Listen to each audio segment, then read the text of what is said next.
Welcome to Consider This with Big Joe Clark. Joe is a certified financial planner with more than 28 years of experience in the financial services industry. He serves as the managing partner of the Financial Enhancement Group, LLC, and also taught financial planning at Purdue University for 7 years.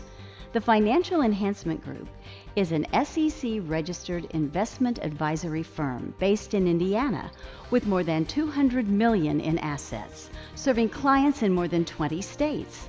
Indiana offices are located in Anderson, Fishers, Lafayette, and Rensselaer, as well as Sonoma County, California.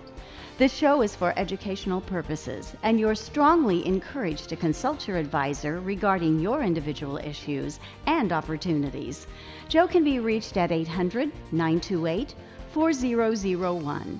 You can find more information about Joe and the Financial Enhancement Group at yourlifeafterwork.com.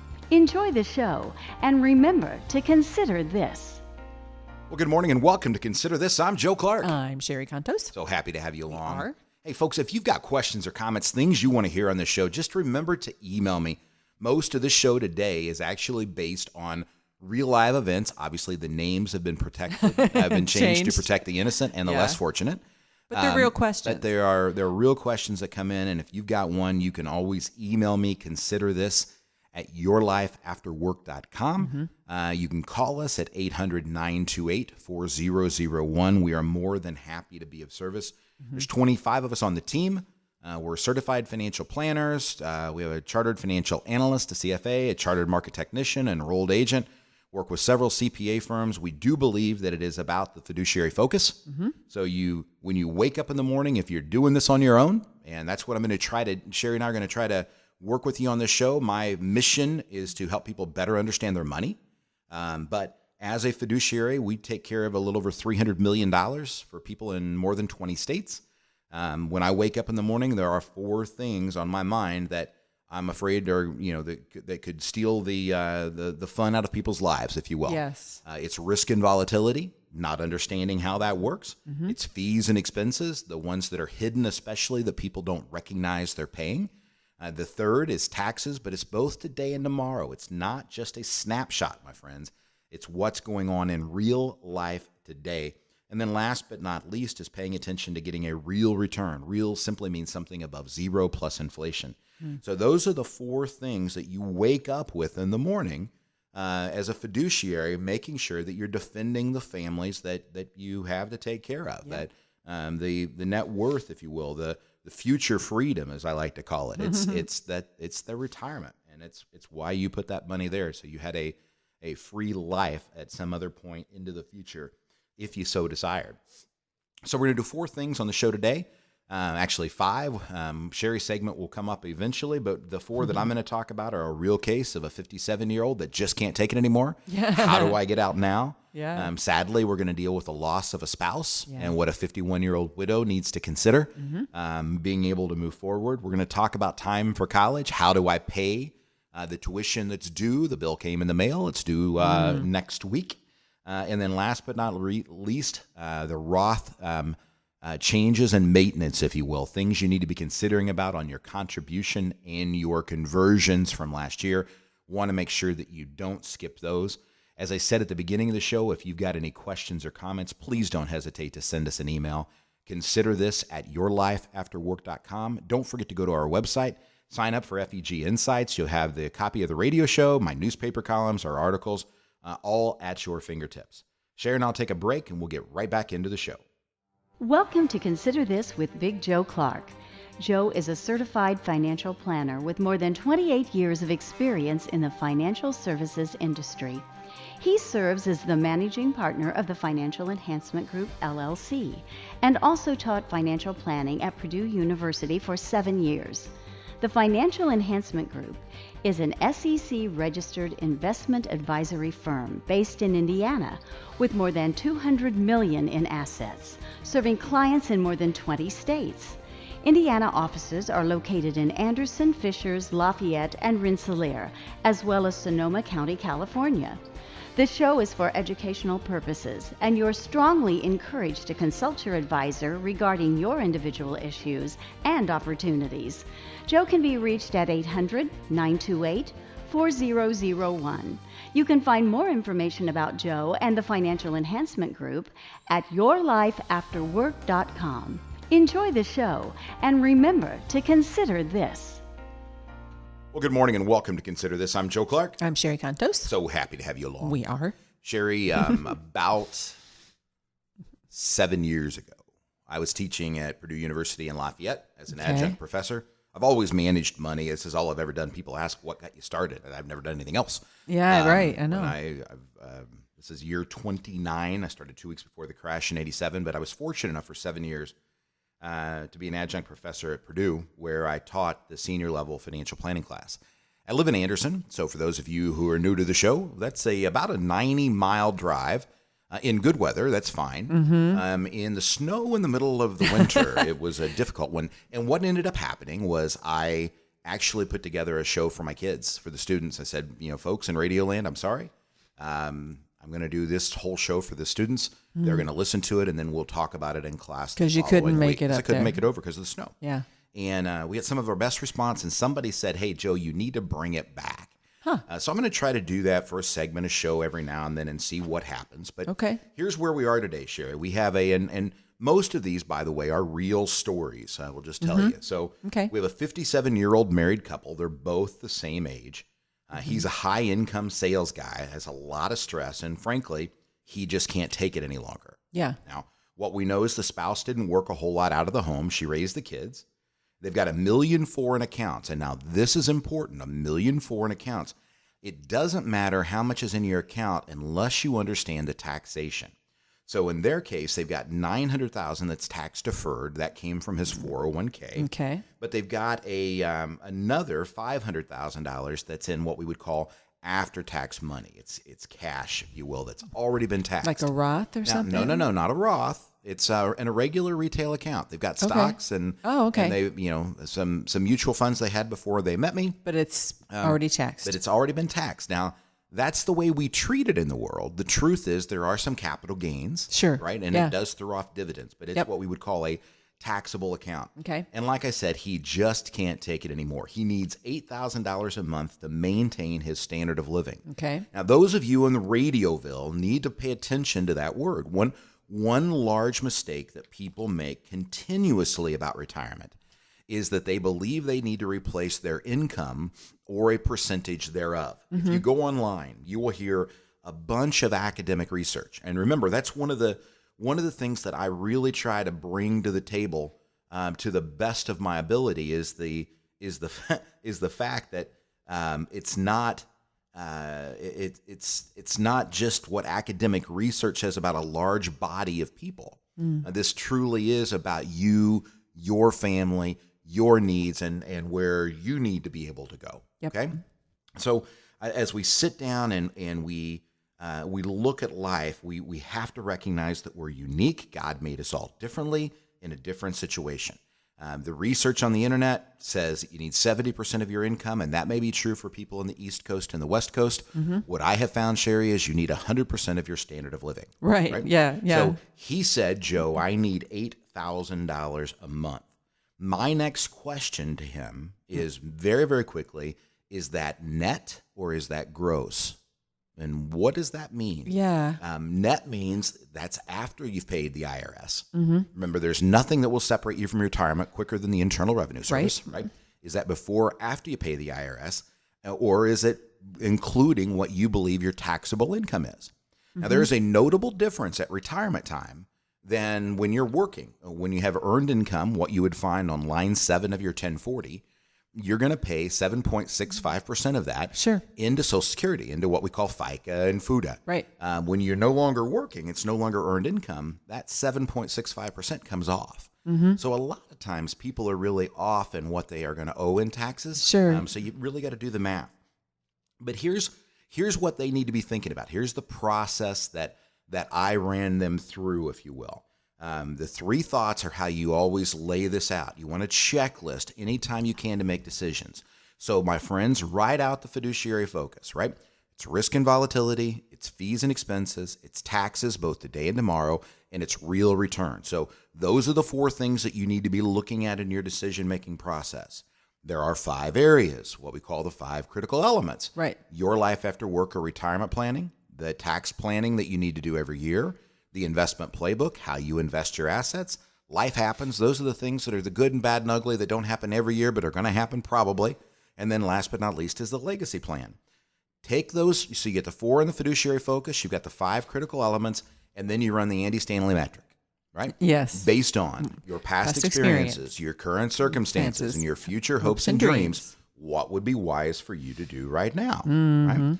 So when you talk about future hopes and dreams, that is their financial vision. That's right. That's what we try to help them articulate, not in a book form, but in a couple sentence to a paragraph form, right? Yeah. To get it down. And so in their case, hey, I want to retire. I just don't want to have to do this longer than this job any longer. I want to retire, but at the same time, I don't want to run out of my income. Right. So here's where we ended up looking at. When I look at let's just say $1 million and keep this simpler, right? When I look at $1 million, they can take out about $38,000 a year, about 3.8%, and never worry about running out of money if it's correctly managed, in my opinion. Right. Now, I've done this for a long time. Sure. That 3.8 doesn't change. Does fluctuate over a few years, not over a month. Doesn't change a period or lot, 6 though, months. does it? In 2000, Yeah. in March of 2000, I told people 3.1. Oh, wow. In October of 2002, we told people it was 4.2. Wow. Right? Okay. So there is a little bit of fluctuation. It's not huge, but Yeah. it's based on valuation of markets and the interest rates. But his plan was to retire because he just couldn't take it anymore, and then wait till Social Security could kick in at 62 and then start taking the money, because that's when we could get it as young as we would. What I shared with him is, listen, you don't have to make $300,000 a year anymore. You have to replace your standard of living. So what I got him to agree to, and we found him a position that's going to pay enough to cover the standard of living today. We're going to leave the money alone until 62. So he's going to do something different, Like for in another terms of 5 job, years. you mean? Another job. Okay. Right? But in his case, he can do that very, very easily without a lot of stress. He can still fish, play on his boat, do the things that he wants to do. Maybe even golf with Joe a little bit. Right. Yeah.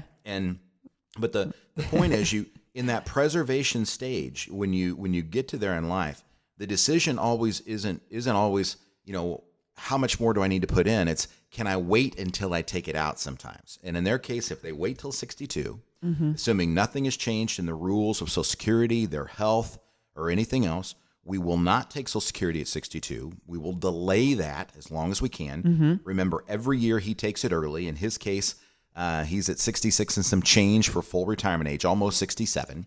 Every year that he takes it early, he loses 6% of his income for life. Right. If he waits after that 67 up to 70, it grows by 8%. So the idea will be to use a portion of that $900,000 that's tax deferred, Right. to let it continue to grow for 5 years, then use it in the bottom 2 tax brackets, maximize his bracket. Then we'll use the taxable money that he's already paid taxes on so he doesn't force himself into a higher bracket.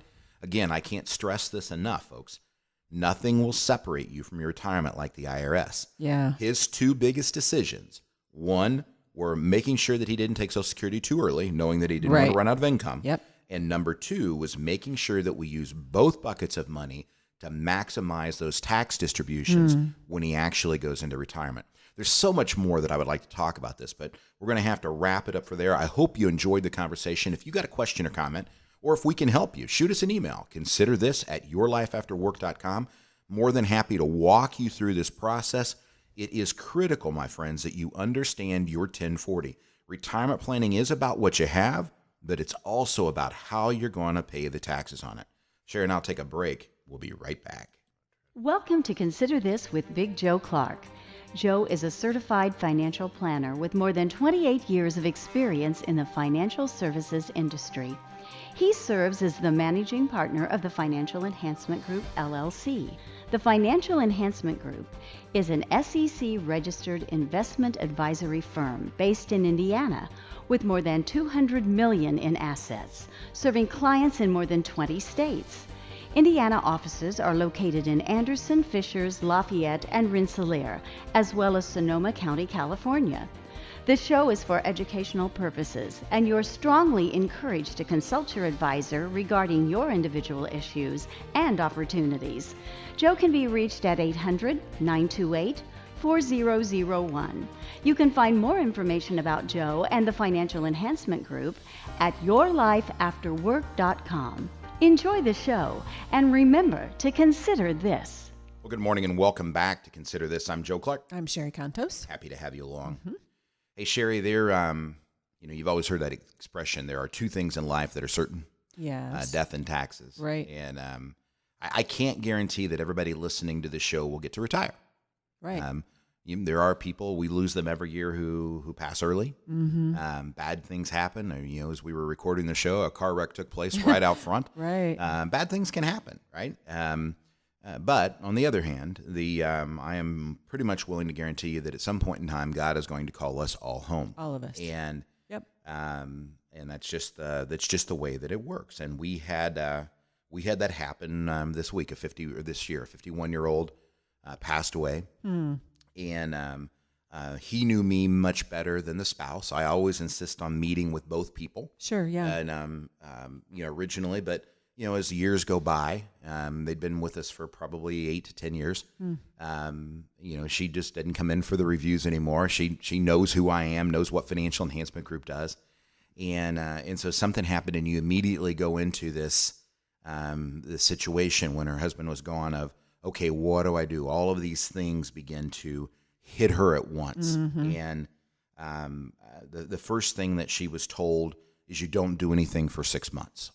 And, yeah, I've heard that too. I have heard that as well, and it's wrong. Oh. And here's why it's wrong.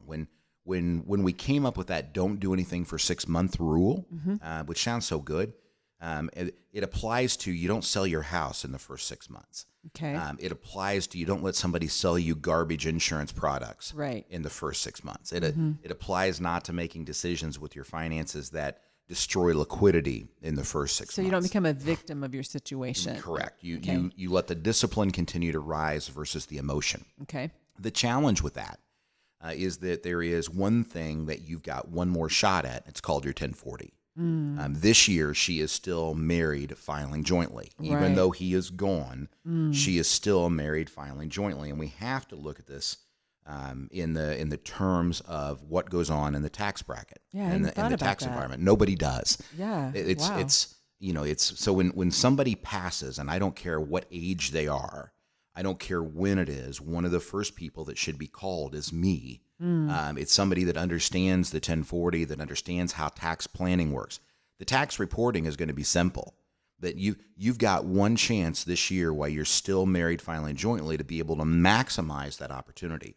It's why we work with eStep Doctor and Company. It's why we work with Huth Thompson. It's why we work with Brett Spangler.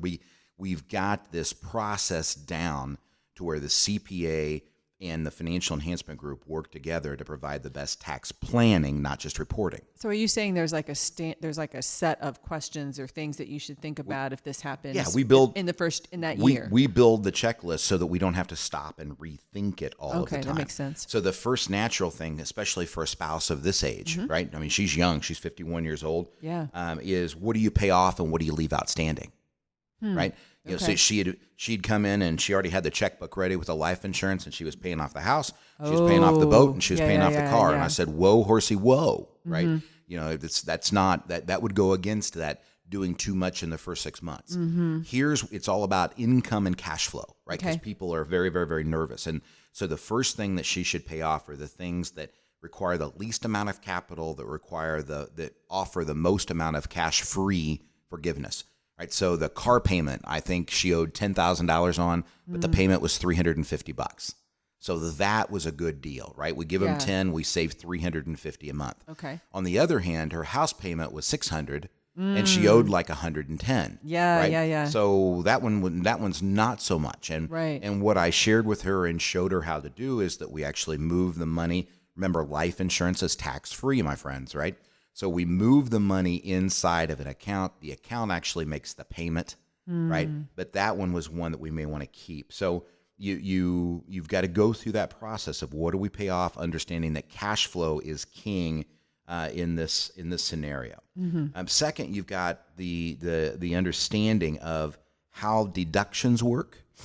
So when I talk about deductions, I'm talking about Schedule A, things that you're able to itemize. A lot of times in that last year of life, regardless of whether you're 51 or 94, you're going to have medical expenses that are actually deductible. Remember, medical expenses are limited at age up to a floor of your adjusted gross income, 10% in their case. So if they made $100,000 before they could deduct a dime, it had to be above 10 grand. Sometimes that's easier to do than others, especially in a situation like this. But that's where you want to pay attention to what I call the big three. The big three deductions on most people's tax return are the state income taxes they pay. That includes your plates and your property tax, et cetera. It's your mortgage interest if you still have one. And then the third is charitable gifting, right? And so in her case, we're able to look at it. They do charitable gifting every year. Her situation this year, she's going to be able to itemize for the first time. So I had her make a contribution for her tithe for the following year, for 2018. Yeah. We're going to make it this year. We'll probably do that in December so that she's got what we call the double stack. She's got more itemized deductions for this year, and then next year she'll go back to the standard deduction. But we want to maximize that marginal bracket. So we worked through what his income had been year to date, what her income had been and will be over the remainder of the year. We want to make sure that we maximize the marginal bracket they're in. What does that mean? That means I intentionally want to pay more taxes. And I know that sounds crazy, Right. but I want to intentionally pay at a lower rate. Now, Sure, yeah. here is one of those things that is so often missed. He had IRA and 401k money. And what people will immediately do, especially people who want to sell stuff, Yeah. right, is they will move because a spouse can, right? Barb and I are married. If I die, my 401k can become Barb's 401k. Sure. Once it is in her name, those same rules apply, however. She can't touch the money until she's 59 and a half, right? Can't use it. What if she needs some today? What if she needs, this is a young situation and circumstances. Yeah. What people immediately do is roll money into IRAs and everything else. In this case, it may have been, you may want to keep it into an inherited IRA so that the money was not commingled. In an inherited IRA, the spouse would have to take out a required minimum distribution. But at the same time, she also has no 10% penalty. It's just taxed. And we can get money out this year at a lower bracket because it's a marginal return and her income is lower. Folks, I hope that makes sense to you. One of the things that I work on all the time are strategic byproducts. And what came through this exercise, I've done it before, but with my team and everything else, we're taking the checklist thing to a whole nother level. And one of the things that I came up with in the retirement world is we help people have a retirement practice year. Yeah. And this is not going to be a fun conversation. It's not going to be easy for a lot of you. No. But I almost think we need to practice death year. Yeah. Barb, if something happened to me, here's the bills that need to be paid. Here's where the insurance is coming from. Makes sense. Here's the investment philosophy. Here's the thing that I'm thinking. It's not an easy conversation. And I'm going to try to work through it in my life so that I can tell you more about it. We don't know when we're going home. We just don't know. But we want to be as ready as we can, and we certainly don't want to have stuff we spend our entire life working on be wrecked because all of a sudden we're simply not there any longer, right? There's no reason not to be able to put that system together. So, folks, you're listening to Consider This. I'm Joe Clark, along with Sherry Contos. We do our best to help people understand their money better. My objective, regardless of what time you're listening to the show, is to give you some things that you need to consider. Maybe that's picking up a phone and calling us and saying, hey, Joe, we would like your help. Maybe that's saying, hey, here's an idea for somebody else to try to help me with. I don't care, but let's learn and understand our money. Sherry and I got to take a break. We'll be right back. Welcome to Consider This with Big Joe Clark.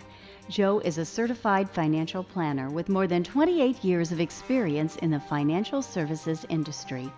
He serves as the managing partner of the Financial Enhancement Group, LLC. The Financial Enhancement Group is an SEC-registered investment advisory firm based in Indiana with more than $200 million in assets, serving clients in more than 20 states. Indiana offices are located in Anderson, Fishers, Lafayette, and Rensselaer, as well as Sonoma County, California. This show is for educational purposes, and you're strongly encouraged to consult your advisor regarding your individual issues and opportunities. Joe can be reached at 800-928-4001. You can find more information about Joe and the Financial Enhancement Group at yourlifeafterwork.com. Enjoy the show, and remember to consider this. Well, good morning and welcome back to Consider This. I'm Joe Clark. I'm Sherry Contos. Happy to have you along. We are. Yeah, it's fun. Yeah, you know, we it's, are. Yeah. we appreciate it. Mm-hmm. So, Sherry, it is time for college. This is another real question. Somebody called in and said, "Hey, been listening to the show, right? Their 18-year-old is ready to go to school. Oh, boy. They're excited, they're nervous, they're antsy, and they've got money. You know, I asked him, and they've got money in 4 different places. Mm-hmm. The IRA, yes. They have 401k too, but they only talked about the IRA. Okay. They've got money that's in a Roth IRA, so that's separate. IRA money's tax deferred. Roth money is money that they put in that is already been taxed. Yep. They have after-tax money, so money that's just sitting in a brokerage account. I think this one came from an inheritance from an aunt or an uncle. Mm-hmm. Might have been a grandparent, but I think it was an aunt or uncle. And they said they had a 529 plan. All right. It's important in Indiana. It is in 529. 529 is a federal tax code. Mm-hmm. In Indiana, you want to talk about the College Choice 529. That's the one that gets you the tax breaks. Right. As much as a 20% tax credit, up to a $5,000 max on the contribution. So $1,000 beautiful tax credit for kids that are going to any age actually. That's going to any college, anywhere, any place, anytime. Really? Yeah, you have to be an Indiana resident to be able to get the credit. Okay. But it is not limited to Indiana-based schools. How did I not know that? I don't know. But wow. that's the rule. There are a lot of things that are implied that fly around out there that just aren't accurate. Because it's called Indiana Indiana College Choice. So that's why. There are schools, there are states out there where you have to use it inside of that state. Right. Indiana is not one of those. them. Wow. Not one of those. So you've got the money in the 4 buckets, right? The IRA, the Roth, the after tax, and the 529. And the first question is, where should the money come from? Tuition's due. We need $15,000. What bucket do I pull it out of? Yeah, good question. So my first question, Sherry, is how old is the person who's withdrawing the money, not the student? We know they're 18. Right. In this case, doesn't matter the age of the student. Right. I want to know how old the person is that's withdrawing. Why? So if they're under 59 and a half, I can't use the IRA without doing some special things without a 10% penalty. Mm-hmm. Yep. On the Roth, remember there's 2 C words to the Roth. You have to decide, is this a Roth conversion where you took existing IRA money into a Roth, or is it a Roth contribution? Roth contribution is where I had earned income this year and I took money and I put it into my IRA, into my Roth IRA, and it's been there for a few years. If it's a contribution, you always have access to the principal back without taxation. So if I've put in $25,000 and I wanted to take the $15,000 for tuition, I could take it, no harm, no foul. Okay. If the money has been there for 5 years or longer, and remember, all tax policy is social policy. If the money's been there for 5 years or longer, I can even take some of the growth on the money if it's for something that the IRS says counts. Right now, higher education and first-time home buyers are 2 of the things that taxpayers have said, okay, this is a fine thing for, right? So you can do that, but you want to know what that age is. Secondly is understanding gifting, right? Gifting is the ability to transfer stuff that you have to somebody else. Now, Sherry, you and I'm waiting for you to give me my gift this year. You and I can give each other $14,000 a year. I'd be good with that. No strings attached. That means I pay no tax, you pay no tax. Right, okay. But when you give me the $14,000, which can come any day, you are not allowed to tell me what to do with the money. So it has to be, I can take it and go buy a Harley. I can take it and go to Vegas. I can take it and pay off credit cards. You know, it's my call in theory. Yeah. Now, the key thing here is there's a couple notable exceptions to the $14,000 rule. Okay. One is directly to institutions. Another is for higher education. Okay. And another one's for medical bills, right? You cannot use these for student loans. Wow. But if you want to pay the $100,000 twin bill off, for your My twins. yeah, The which she medical doesn't, bill. she doesn't have $100,000, but a bill, I mean. Yeah. But if she did, she could pay that off directly to the institution. Your kids can't touch the money, and that is a tax-free transfer. If Okay. you want to pay $50,000 for them to go to Harvard, that is a tax-free. And it's probably more than $50,000 to go to Harvard, but Probably, yeah. I'm outdating myself here. I've been out for a little while. But you can do that without a problem. Remember, when you make a gift to a person, right, to a human, so I'm going to gift you the $14,000. Yay. Not really. Don't get Yay. excited. When I gift you the $14,000, if I gift it in the form of a stock, Yeah. right, that's in my after-tax account, money I've already, what the industry likes to call retail, Okay. place that I've already paid taxes on. If I do that, your tax basis is my basis. It's a gift during life. So if I paid $10 for it and it's worth $100, your basis is now $10. You may have only had it for a day, Right. But if I sell it's it, what still a happens? long-term capital gain if it was a long-term for me. Both your Right. basis and what we call condition transfer. Okay. And people miss this so very often. Remember, if you are in the 15% marginal bracket or below, that's the second on the stair step, you pay no federal income tax on a capital gain, right? None. So that's what I want to give. That's what you would want to give to somebody that at situation. a lower tax Right, bracket right. as opposed to a check. Right. Exactly. If they're in a lower marginal bracket, that is where the gift should actually come from. Okay. Makes Now, sense. the 529, remember, that is it's money that grows absolutely tax-free once you've put it in, but it has to be used on higher education. You can change the beneficiary at any time. Really? But you can change the beneficiary to yourself. You're the owner. You can change the beneficiary to you or any of your lineage. So your grandkids, your Yeah. kids, Oh, wow. you can use it for yourself. So when I first started the 529, it was for Kaylee. When she got done and Kendra came up, I changed the beneficiary to Kendra. You can, and this is something often missed, you can put money in and take money out the same year. You can do the hokey pokey, stick your leg in, shake it all around. Seriously? Absolutely.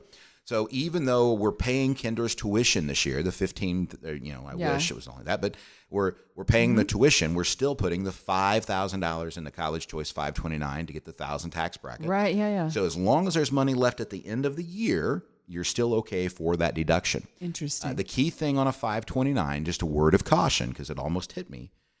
You don't know when your kids are going to get scholarships. You don't know when your kids are going to get academic scholarships. You don't know, right? You don't know And that. how does that affect you?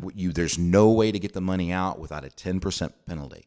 Oh. It has to be used for higher education, whether that's I on see. me, Barb, So one you're of the saying if it girls, turns out or you our don't need grandkids. it. If you don't need it, that penalty is there, and there's nothing you can do other than wait for the next generation or endure the pain. So, I see people come in every now and then that'll have $80,000 in an account. Guys, I think you got to be careful. I also think the higher academic world has to change. Oh, yeah. We've seen this at Purdue. Mitch Yeah. Daniels has done a great job keeping tuition lids on for the last several years. And I think you're seeing changes occur throughout the academic world. So be careful there before you put too much money into it.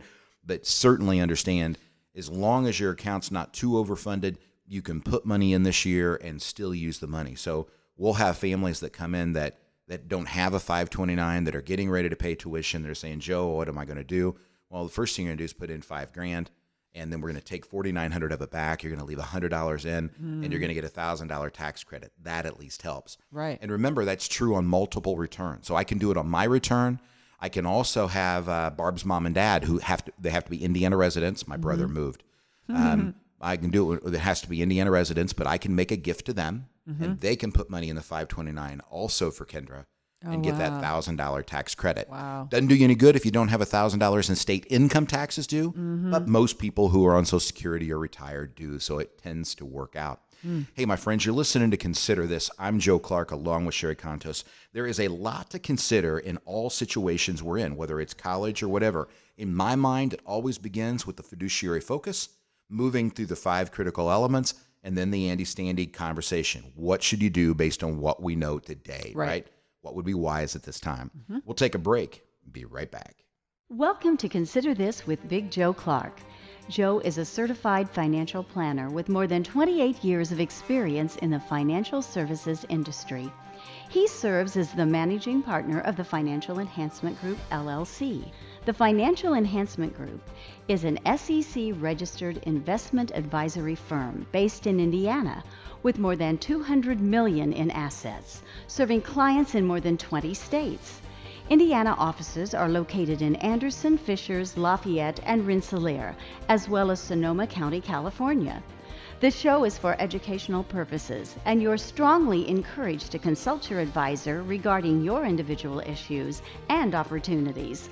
Joe can be reached at 800-928-4001. You can find more information about Joe and the Financial Enhancement Group at yourlifeafterwork.com. Enjoy the show, and remember to consider this. Well, good morning and welcome back to Consider This. I'm Joe Clark. I'm Sherry Contos. Honored to have you along, my friends. Well, you know, I can't believe we are in July of 2017. Oh, I know. Who knew? We are in the middle of the year.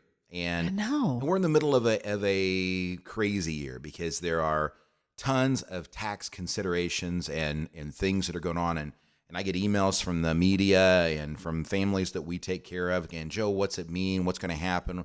You know, we talked about healthcare and infrastructure and tax change. And, you know, here's the bottom line. I don't think you get too carried away with anything until you know that it's actually happened. Even when the Senate passes it or the Congress passes it, the other two have to pass it and the president's got to sign it. Oh, right? yeah. You know, so we're a long way away. It may not even happen this year. But here's my point. We still need to be bright enough and proactive enough to go through the year and do some things that are just smart. Right? Makes sense. So two of my favorite things are Roth contributions and Roth conversions. So, Sherry, what is a Roth contribution? A Roth contribution is a contribution I make into, it's a tax code, right? You know, the Roth is, yeah. A Roth is. So it's a contribution I make that I pay taxes on now. You pay taxes today. Right. And I don't. And a contribution comes out of what? Comes out of what? Earned income. Right. Right. Mm-hmm. So here's where it gets confusing, right? When you look at your 1040, if you don't have income on line 7, there's a few other places that it could be, but for the most part, if you don't have earned income, money that you paid FICA and FUTA tax on, then you're not eligible to make a contribution this year. Okay, and here, so there's some things that people get confused about. Number one, with contribution, there is no age limit. You can be 99, you can be 118. If you actually have earned income, not investment income, not rental income, if you have earned income, you can put money into the Roth, provided that your income is not too high. So if your income is above, I think it's $184,000 this year, married, filing jointly. Then you can't. Then you're not eligible for a Roth contribution. Presuming that your income is below that you and that's your total AGI, not just your earned income. So it is the investments, the rental, Social Security, pensions, it's all that added together now. Assuming that your AGI, your adjusted gross income, bottom of page 1, is low enough, and you do have earned income on line 7, if you're below 50 years old, you can put in $5,500 a year. Yep. If you're above 50, you can put in $6,500 a year. So let's look at my situation. If we qualified for a Roth IRA based on the other rules, and Barb is a homemaker, right? She's taking care of the kids for all of these years. Yep. I can put money in for her as well as myself. Sure. She reached that magical age this year, so we can now put in $13,000, right? Right. Yeah. $6,500 a piece can actually go in. So that's one thing. You can take care of a spouse. The second thing that is often missed, however, is that it doesn't have to come from that money. And I don't like to pick on younger. It doesn't have to come from what money? It doesn't have to come from the actual dollars that you earned. Oh, okay. Right? So you just have to be able to prove that you've earned some. Yes, it has to be on your tax return. You had to pay the taxes on it. Sure. So okay. I go back and look at my 25-year-old daughter again, right? You know, doesn't make a lot of money starting out. Right. I can gift her $14,000 a year if I want to, Sure. right? She's under 50, so she's eligible to put in $5,500, assuming she didn't make too much money, not an issue. Right. And assuming that she had earned income of that amount or more, which she did, not a lot, but she did, right? I'm able then to make a gift to her that she is able to put inside of her Roth IRA. You're saying you can help her put money aside for retirement in a Roth of her own by gifting her money. Absolutely. And I do that. And remember, it's not just for retirement. Remember, in a Roth contribution, because that's what it is, she actually has access to the money if she needs it for her home. Right. If I think she's overspending on a wedding at some point in time, I can say, well, you've got your own little slush fund there, honey. That's true. Now, who pays the taxes on that money? There are no tax. You've already paid the taxes. No. When you put it in. There are none that go in. She paid taxes on her earned income that she had. I see what you're saying. I had to pay taxes on the income that I made that funded it. So the $14,000 of which $5,500 goes into the Roth, you don't even worry about because you've already taken care of the taxes. It's immaterial. It's immaterial. Okay, got it. Taxes are never immaterial, but at that point, I get at that point, they've already been recognized and paid. I got it. So that's the Roth contribution. Why would you do that? Well, one, remember, there's no required minimum distributions for you or your spouse, and that may not be a big deal to you today. Believe me, at 70 and a half, it will be. It gives you some opportunities when there's a death of a spouse that you can do things with differently. Believe me, your marginal bracket in many cases goes up. Your taxes actually are higher when one spouse passes, and people forget that. Sad. They've not seen it occur, and so they pay no attention to it. The Roth conversion is when you took IRA money and you converted it to a Roth. So you need to ask yourself, did you do that in 2016, and how's it working out? And people, what do you mean, how's it working out? So let's say you converted $50,000 in 2016. The market is higher, so in theory, you should have some growth on that conversion. And remember, Sherry, conversion is when you take existing IRA money and you've converted it to a Roth. So you do that by paying taxes. You agree to pay the IRS taxes today. Right. There is no age restriction. There is no adjusted gross income restriction. You can do it at any age. You can do it in any amount, right? And so you made the decision to do that last year. Let's say you converted $50,000 and today it's worth $55,000, right? So you've had 10% growth on your money. And it's not taxable. And depending on your bracket, that may be a good thing. That may be a bad thing. But one of the things that people forget is you have the ability to do a recharacterization. You have the ability to do it over, right? Well, how would you do it over?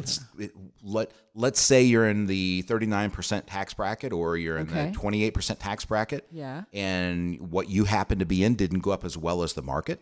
And you decided that you didn't want to do it after all. Even if you've already filed your taxes April 15th of this year, even though you've already done it, you're still eligible up until October 15th to amend your tax return and to do a Roth recharacterization, where you send the money, the whole $55,000 would go back to your IRA. The IRS would say the tax never occurred, and you would have an overpayment to the Internal Revenue Service that you could get a check or have delayed until next year. Okay. So a couple of years ago, we had a young man come in, had done a $100,000 Roth conversion, had already paid the taxes on it. It was July of the next year, at about this time. I sit down with him. He'd lost 12%, and I said, why in the world would you want to pay taxes on money on 12% of your money that's already gone? All we have to do is pay a couple $100, have your tax return amended, do recharacterization. You've got enough other money that essentially we could wait a few days and do this all over again. Wow. I used to tell people, and I'll tell you guys again listening, there are 2 tax codes in the United States. Yeah. And people believe that it's one for the rich and one for the poor. Oh, I hate this. The bottom line is it's really one for the informed, right? I know, and one for the uninformed. And I devote my life to understanding what these tax codes are, these changes are, so that I can best help the families that we serve be in the best possible situation. It's what I chose to do with a career. It's not a game. No. It's not that I have the ability to get to stuff that you don't. The information is all there. It's just y'all have a life. I want you to have a life. I have a life at the end of the day most days, but I spend my working days doing nothing but this. And our team of 25 people do nothing but this. And the $300 million that we manage does nothing but pay attention to these things. My friends, those of you who are listening on WIBC, it's so great to have you along. For the rest of you, remember there's one more segment on the show. It's the Sherry segment where we'll come back and talk about all things fun, things I don't know ahead of time that she gets to ask, and we go from there. If you got a question or comment, shoot us an email. Consider this at yourlifeafterwork.com. And don't forget to give us a call, 800-928-4001. Have a wonderful week. For the rest of you, we'll be back in a flash. Welcome to Consider This with Big Joe Clark. Joe is a certified financial planner with more than 28 years of experience in the financial services industry. He serves as the managing partner of the Financial Enhancement Group, LLC. The Financial Enhancement Group is an SEC-registered investment advisory firm based in Indiana with more than $200 million in assets, serving clients in more than 20 states. Indiana offices are located in Anderson, Fishers, Lafayette, and Rensselaer, as well as Sonoma County, California. This show is for educational purposes, and you're strongly encouraged to consult your advisor regarding your individual issues and opportunities. Joe can be reached at 800-928-4001. You can find more information about Joe and the Financial Enhancement Group at yourlifeafterwork.com. Enjoy the show, and remember to consider this. Well, good morning and welcome back to Consider This. I'm Joe Clark. I'm Sherry Cantos. Happy to have you along. We are. It's our fifth and final segment for today's show, and it's Yes. the Sherry segment where she gets to find stuff that I may or may not know anything about and gets to ask me questions, which she Yeah. finds so humorous. I do. I love it. Well, okay. So, Joe, you know I'm trying to sell my house. Yes, you We've are. had this conversation before. And so I want people to be in the buying mood. I want people to buy houses. And it turns out that Fannie Mae does too. Oh, So anyway, I found an article that talked about the fact that Fannie Mae is kind of, I'm going to say lowering their standards. That's probably not the right way to say So for those of you who are not used to the mortgage world lingo, there's Fannie and Freddie Mac, which we often called phony and fraudy in the 08-09 issue of life and the housing catastrophe that occurred. see. But Yeah. they are lending authorities, if you will, where you get a mortgage and it's kind of prepackaged. You'll hear the people that'll say that it's conforming. It fits into the box that they allow to have happen, and then they take the loans and do what they will with them. Right. So I don't know what this says about the overall macroeconomic forecast. You probably know more because that's what your forte is here. But in terms of housing, housing market seems to be good where I am. So I don't know why they would feel the need to be more accommodating. But anyway, what they're talking about doing is lowering the debt to income ratio Okay. and also the eligibility, like credit score Ah. requirements. So the question is this a good idea? I'm very interested in why, first of all, but is this a good idea? Things get stretched. You'll hear when we talk about President Trump and regulation, you'll hear people talk about the financial regulations, Dodd-Frank, that came out of the 08-09 aftermath. That was probably too stretched, too stringent, too tight, right? Yeah. People overreact on both ends. You okay. become overly optimistic and overly pessimistic. It's based on what's happened now. It's a recency bias, Yeah. a cognitive bias that people have. So- And so this one's saying, hey, the economy's better. We talked about on our market carver, which Mm. you guys are free to sign up for, on our website on the contact page, the yourlifeafterwork.com, and then just go to the contact us and it's right there. But it's we were above the average credit scores being above 700. Okay. We haven't been there since I think 2005. Let's say that again. The The average. average credit score in the United States is Yeah. now back above 700. Okay. We've not been there since 2005. And that's a good thing. And that's a good thing. Right. Secondly, the real life thing is for an economy, we don't need your house to sell. We need you to build a new home. And if you're going to build a new home because you sell your house, Well, which maybe you're I will. well, Well, you I won't. No, maybe you might. won't. But if you were to do that, then that really does drive a fundamental part of the economy. Right, yeah, As we've talked about exactly. before, it's called complementary spending, where you spend $1 and it forces you to spend others. Right. You don't just build a house. You've got to put in curtains, carpet, Oh, yeah. buy the furniture, the doors, the microwave, windows, etc. Right? yeah, yeah. Many other impacts. And so it is, we do pay attention to how many houses are being sold. Debt to income ratio, by the way, I have some issues with. It's one of those older things in life in my mind. Yeah. And what debt is are things that you're contractually obligated to pay, right? Car loans, student loans is a big one. Your minimum payment on your credit card, your mortgage payments, those are contractual debts. Right. And I wasn't alive in the 50s. I certainly wasn't paying bills in the 50s. But my guess is the majority of debts that you had were indeed contractual debt requirements. Okay? Okay. And the debt to income ratio used to have to be 38% of your income. So if you made $2,000 a month, right, then all of your debt, let's just say 38%, right? All of your debts had to be able to be paid in a $760 payment. if you could do that, then you were eligible to buy a house, right? Didn't mean you had the resources, but you were eligible from a debt to income ratio to be able to buy it, right? Yeah. Then you have to look at the credit score, which is what they would refer to as the willingness to pay. You've got the ability. Do you have the willingness to pay? Some people just walk away from debt. Right. They file bankruptcy like it's going out of style, right? Every 7 years.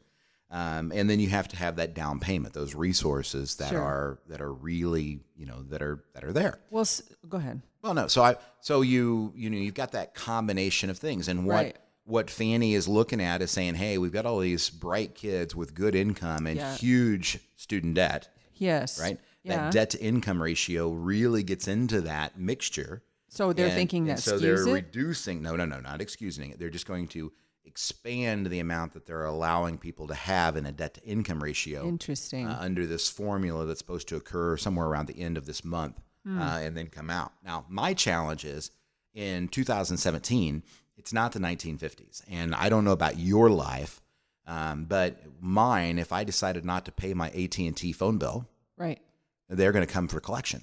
Or turn it off. Right. Well, they're going to turn it off, but Right. they're going to turn me into collections. Yeah. Right. I know these people, right? Yeah. And my daughter would probably knife me in my sleep. It's Dad, I gotta have right? It is a contract that I have signed, Sure. right? As with cable TV, as with the internet payment, as with gym memberships. So much of our life today is more service driven than necessarily debt driven, that I'm not sure the calculation is even as accurate as it once was. Now, So- I'm not a professional lender. I probably missing something. That's just my belief and understanding. Service generated, though, implies choice. It's a choice, but that doesn't mean there's not a contract with it. I'm still obligated to pay Infinity for the security system for another year and a half. I check all the time. Right. I'm ready for that to be gone. Right. Yeah. I have to pay it. Otherwise, Sure. they're going to turn me over to collections. Sure, they'll turn the service off, but I have a contract to pay. Right. To me, that should be no different than a minimum payment on somebody's credit card. Sure. Right. Yeah. But nonetheless, they are trying to find ways to get around the challenge of the debt to income ratio, in my mind, specifically created by the student debt. So what are your thoughts on that? What do you mean? What are my thoughts? I mean, what are your thoughts on that? Do you think that's a good idea, a bad idea? Do No, you think I don't. People should No, I rethink- don't.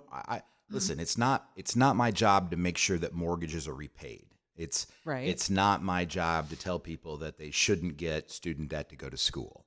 Not in mass. I will openly look at parents and say there is nothing wrong with being a plumber or a welder or a mechanic. Sure. My car's at the shop right now. 2 of them are at the shop right now, right? We need people to do all sorts of things. I don't think college is right for everybody. And I certainly don't think the expenses that we have are necessary for everybody. They are clearly necessary for some. Right. Right? Yeah. And just because if you have to do it with debt versus somebody who's fortunate enough to be born into a family that can write a check, shouldn't change the outcome of your future. You just got to do it in a different way. But just understand there are trade-offs. There are costs. Right. And anyhow, I'm not a big fan of student debt. I don't like the rubber band getting too stretched, though. I think we get too lax at one end, and oops, how could this possibly ever go wrong? No, but and then we get too tight, and you have a hard time growing out of it. yeah, but you have definite feelings on when and if people should buy homes. I mean, we talked about it before. If you're not going to live in a home for 7 years or longer, do not buy it. Sherry is trying to sell her house, and I reminded her several times. I'll remind her again live on radio. We talk about it all the time. Renting is okay, right? If you are only going to be there for 7 years, you don't have to worry about the roof, the water heater. You don't have to worry about the property taxes. You don't have to worry about any surprises. Yeah. Right. Or a tree falling on your house. And you can move. Right. That's true. You've got mobility. You've got options. You've got things you can do. People to see. Places to go. True. Right. And you don't have to pay the realtor fees twice. And all of the other stuff that's going on. I like flexibility. Right. Again, I think we have to pay attention for disruptions and distortions. And regulations can become overly excessive. They can also be loosened up too much. I'm not sure where we are in the mix. They were clearly too tight by the end of 08 and 09 and clearly too loose in 06, right? Yep. Where we are today, I can't tell you. Okay. Hey, you're listening to Consider This. I'm Joe Clark along with Sherry Contos. We got to take a break. We'll be right back. Welcome to Consider This with Big Joe Clark. Joe is a certified financial planner with more than 28 years of experience in the financial services industry. He serves as the managing partner of the Financial Enhancement Group, LLC, and also taught financial planning at Purdue University for 7 years.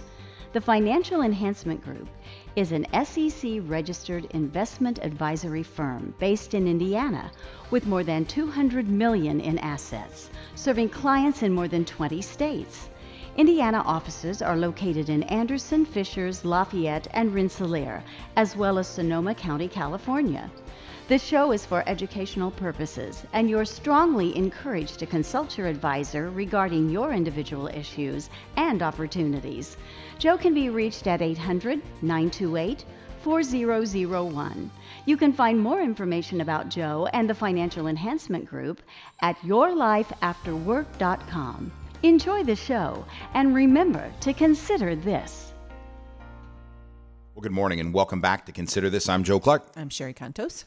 Sherry, I'm always delighted to talk about the things that you find, the things that are out there, and they're always so much closer to life, than what we deal with, and than what I usually deal with. Yeah. Mine gets caught in the finance side. Mm-hmm. I will tell you of the 5 critical elements, and remember, in our process, we start number 1 with a financial vision.